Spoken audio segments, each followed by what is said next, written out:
சமைக்கும்போது பார்த்தீங்கன்னா, சில டைம் ஏதாவது ஒண்ணு சொதப்பிருவோங்க. அதுக்கப்புறம் அத மேக்கப் பண்ணி ஏதாவது ஒரு டிஷ்ஷா ரெடி பண்ணி வச்சுருவோம். சரியா போயிடும். இன்னைக்கு பார்த்தீங்கன்னா, எனக்கு ஒரு பயங்கர காமெடி ஆயிருச்சுங்க.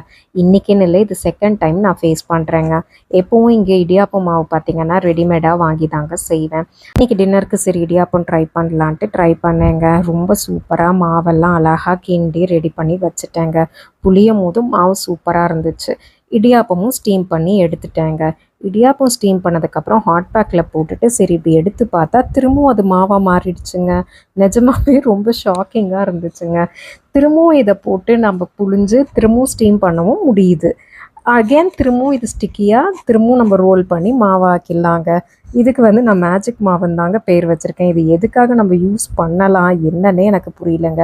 நீங்கள் இடியாப்பம் செய்யும் போது இந்த மாதிரி எக்ஸ்பீரியன்ஸ் பண்ணியிருக்கீங்களா? பண்ணியிருந்தா இதில் என்ன தப்பாக இருக்கும்னு எனக்கு கமெண்ட்ஸில் சொல்லுங்கள்.